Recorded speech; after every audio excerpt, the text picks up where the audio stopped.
2024 के इलेक्शन आ रहे हैं, आपको क्यों ख्याल रखना जरूरी है छोटी छोटी चीजों का?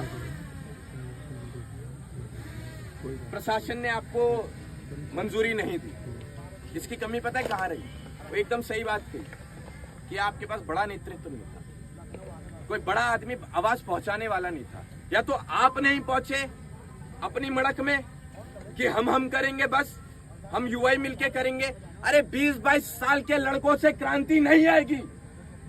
थानों में जाते हैं, जेल में जाते हैं, हमें दुख होता है, हमें दुख होता है कि कम हो रहे हैं हमारे लड़के। आपको हवाबाजी लगती है ये कि जहां प्रशासन दिखे वहां लेट जाओ, जहां दिखे वहां बैठ जाओ।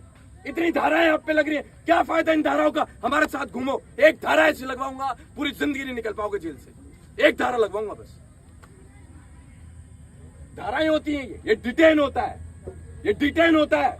इसका प्रचार करोगे आप अगर, तो कल को लड़का नहीं निकलेगा अपने घर से बाहर कि धारा लग जाती है, धारा लग जाती है। कौन सी धारा?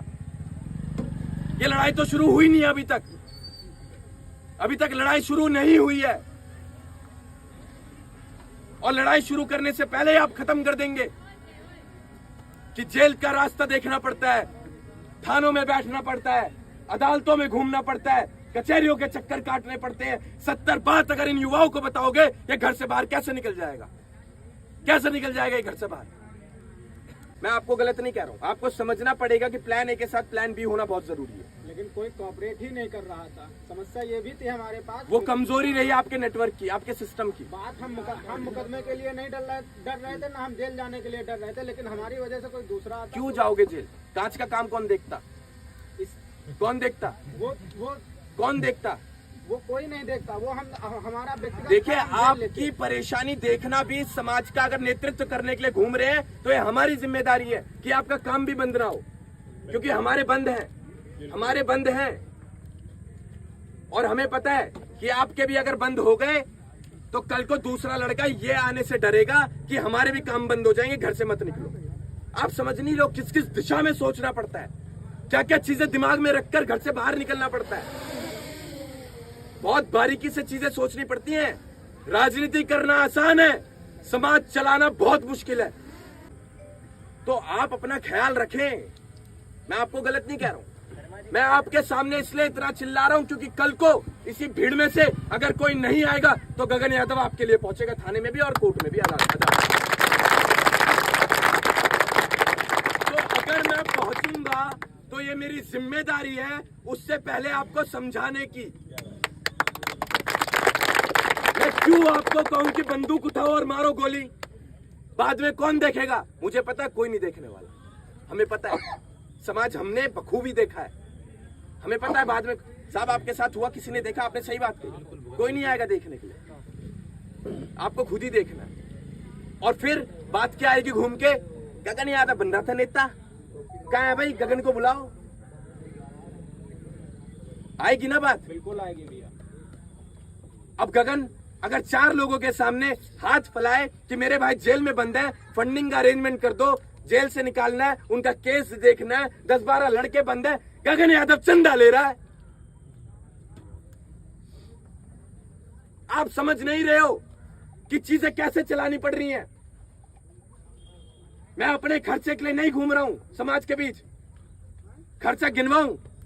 हाँ, गाड़ियों में घूम रहा हूं क्योंकि रोज नए कार्यक्रम में जाना है, रोज उस जगह पहुंचना है जिस जगह कार्यक्रम नहीं हुए, नहीं पहुंच सकते किसी और साधनों से, संसाधनों से।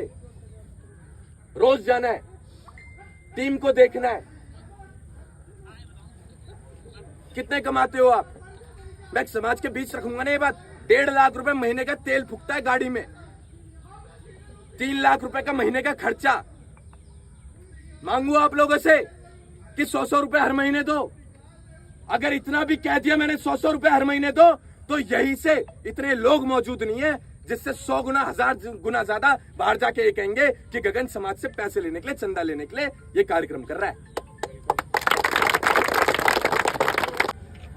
अहीर रेजिमेंट बन जाएगी। लोकतंत्र में संख्या बल देखा जाता है और संख्या बल के आधार पर आप कुछ भी करवा सकते हो, लेकिन संख्या बल तभी जुटा पाओगे जब डिसिप्लिन होगा, अनुशासन में रहोगे, एक दूसरे का सम्मान करोगे, एक दूसरे का साथ दोगे, कंधे से कंधा मिलाकर चलोगे, सुख के पल में हंसोगे, दुख के क्षण में रोओगे। ये नहीं कि दुख के क्षण में मजाक बनाओगे और सुख के क्षण में ये सोचोगे कि ये सुखी कैसे है। ऐसे चलेगा समाज, ऐसे चलेगा समाज। इसी को तो कहते हैं टांग खींचना। टांग ऐसी खिंचती है कि मैं रो रहा हूं तो कोई हंस रहा है, मैं सुखी हूं तो कोई दुखी है, कि ऐसा क्यों हो रहा है। मेरे शब्द कड़वे होते हैं इसलिए आधे लोग नाराज हो जाते हैं, चाहे किसी प्रदेश में हो, लेकिन मैं सच्ची ईमानदारी के साथ जुड़ रहा हूं लोगों से। मैं भाषण नहीं देके जाता हूं, मैं बात वो करता हूं जो आपके जहन तक जानी जरूरी है, जो समझना बहुत जरूरी है आपको कि समाज जुड़ेगा कैसे। रेजिमेंट के बारे में बताऊंगा तो वो तो गूगल भी कर लोगे, वो तो यूट्यूब पे भी देख लोगे कि क्या मुद्दा है, लेकिन ये बात गूगल नहीं बताएगा, यूट्यूब नहीं बताएगा। ये भाव अंदर से कैसे आए ये कोई नहीं बताएगा। ये वही बताएगा जो भटक रहा है, भूखे पेट घरों को छोड़ के, अपना सुख चैन सब कुछ त्याग के जो भटक रहा है, अपनों के बीच रह रहा है, शायद वही बता पाएगा कि समाज का दर्द क्या है और इस दर्द का इलाज क्या है।